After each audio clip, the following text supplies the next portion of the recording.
بسم اللہ الرحمن الرحیم۔ معزز خواتین حضرات، السلام علیکم ورحمۃ اللہ وبرکاتہ۔ ہماری اکثریت کے نزدیک قرآن صرف ایک تبرک کی کتاب ہے، یعنی رب کائنات نے ہماری اکثریت کے نزدیک اسے صرف اور صرف اس لیے نازل کیا کہ اس سے مردے بخشوائے جائیں، اسے تعویذ بنا کر گلے میں ڈالا جائے، یا اس سے ہمارے مقدموں کے دوران قسمیں اٹھانے کا کام لیا جائے، وغیرہ وغیرہ۔ آج ہم اسی موضوع پر بات کریں گے کہ نزول قرآن کا مقصد کیا ہے۔ معمول کے مطابق سب سے پہلے آیت مبارکہ کی تلاوت کرتے ہیں۔ اعوذ باللہ السمیع العلیم من الشیطان الرجیم۔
معزز خواتین حضرات، رب کائنات کی پاکیزہ کتاب قرآن مجید 18واں پارہ، سورہ مبارکہ کا نام النور، آیت مبارکہ ہے 46ویں۔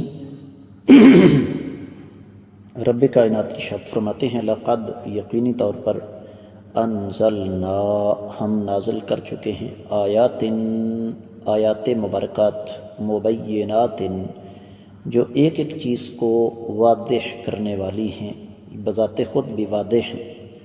واللہ، اور اللہ تعالی، یہدی ہدایت عطا فرماتے ہیں، من یشاء جسے چاہتے ہیں، الی صراط راستے کی طرف، مستقیم جو سیدھا ہے۔ بامحاورہ ترجمہ، بلا شبہ ہم نے واضح آیات مبارکات اتاری ہیں، اور اللہ تعالی جسے چاہتے ہیں سیدھی راہ کی طرف ہدایت عطا فرماتے ہیں۔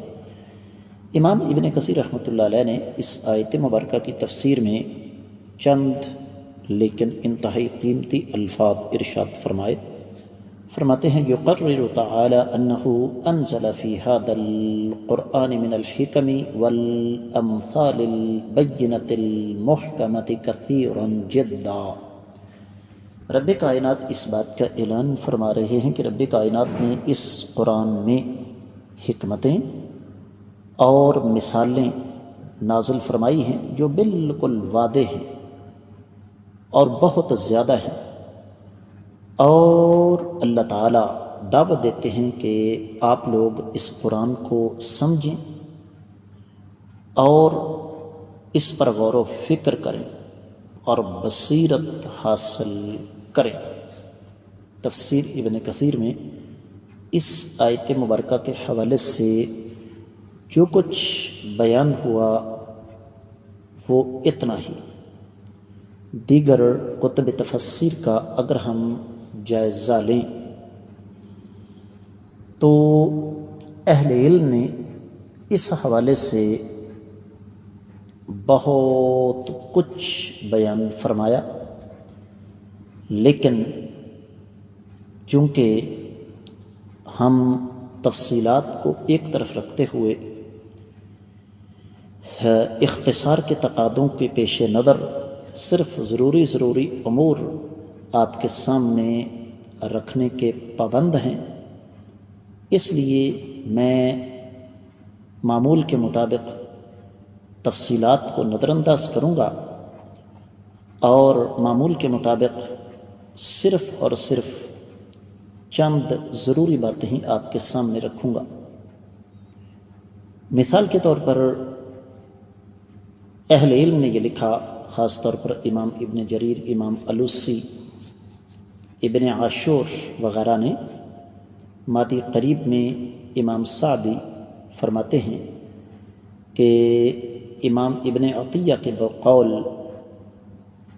آیات مبینات سے مراد ہر وہ آیت مبارکہ ہے جس میں اللہ تعالیٰ نے نصیحت اور عبرت ہمارے سامنے رکھی ہے، اور قرآن ان آیات مبارکات سے بھرا ہوا ہے، کیونکہ اللہ تعالیٰ نے ایک ایک چیز واضح کر دی اور سمجھا دیا کہ رب کائنات بذات خود بھی تمام نقائص سے پاک ہیں، اور اللہ تعالیٰ نے جو کچھ پیدا کیا وہ بھی کمال درجے کا ہے۔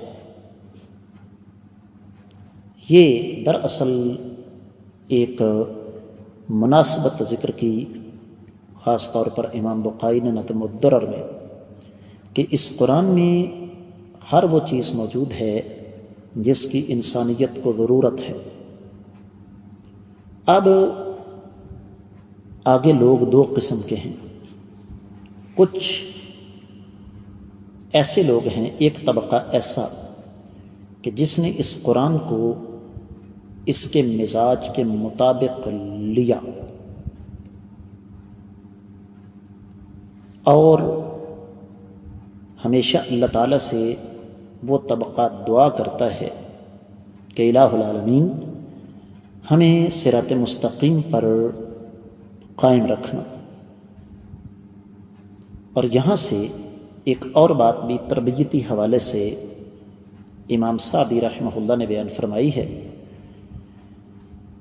وہ فرماتے ہیں کہ یہ آیت اس بات پر حجت ہے، ہدایت صرف اور صرف اللہ ملک العلم رب الجلال والاکرام کے ہاتھ میں ہے۔ یہ اعزاز اللہ تعالیٰ نے کسی اور کو نہیں دیا کہ وہ یہ دعویٰ کر سکے کہ ہدایت اس کے پاس ہے۔ اس کے ساتھ ساتھ اہل علم نے ایک اور بات بیان فرمائی، اور وہ یہ کہ جب ہمیں اس بات کا پتہ چل گیا کہ ہدایت دینے والا اللہ مالک العلم رب الجلال والاکرام ہے، تو اس سے پتہ یہ چلتا ہے کہ کسی اور طرف کوئی شخص اگر ہدایت کے لیے رخ کرے گا تو وہ نظریہ، وہ سسٹم، وہ نظام، وہ ازم، وہ دین، وہ مذہب چاہے کتنا ہی اچھا کیوں نہ ہو، اسلام سے ہٹ کر ایسے شخص کا مقدر گمراہی، ذلت اور رسوائی ہے۔ اہل علم نے یہاں ایک اور لغوی طور پر بڑا قیمتی نقطہ ہمارے سامنے رکھا ہے، اور وہ یہ ہے لقد۔ عربی زبان میں فعل ماضی سے پہلے قد آ جائے تو معنی کے اندر تاکید آ جاتی ہے، قد پر لام داخل ہو جائے تو معنی کے اندر قسم پیدا ہو جاتی ہے۔ اللہ تعالیٰ بتانا یہ چاہتے ہیں کہ میری عزت اور میرے جلال کی قسم اے محمد صلی اللہ علیہ وسلم، ہم نے جو کچھ آپ کی طرف نازل فرمایا وہ بالکل واضح ہے۔ اہل علم کا یہ کہنا ہے کہ یہ ایک جواب ہے ان ظالموں کو جو یہ کہتے ہیں کہ یہ قرآن، جو یہ کہتے تھے کہ قرآن کائنات کے امام صلی اللہ علیہ وسلم نے اپنی طرف سے گھڑا ہے، یا جن کی یہ سوچ اور جن کی یہ فکر ہے کہ وہ قرآن سے، حدیث سے ہٹ کر بھی بصیرت حاصل کر سکتے ہیں، آگے بڑھ سکتے ہیں۔ حالات و واقعات نے یہ بات ثابت کی کہ آج تک جس نے بھی اللہ کی وحی کو چھوڑ کر کوئی اور راستہ اختیار کیا، اس کا مقدر ذلت اور رسوائی ٹھہرا۔ یہی اس آیت مبارکہ کا مفہوم ہے کہ قرآن کے نزول کا بنیادی مقصد لوگوں کی رہنمائی ہے، وہ ہمیں لینی چاہیے۔ اس کے ساتھ ہی آج کا سبق مکمل ہوتا ہے۔ اجازت دیجیے، السلام علیکم ورحمۃ اللہ وبرکاتہ۔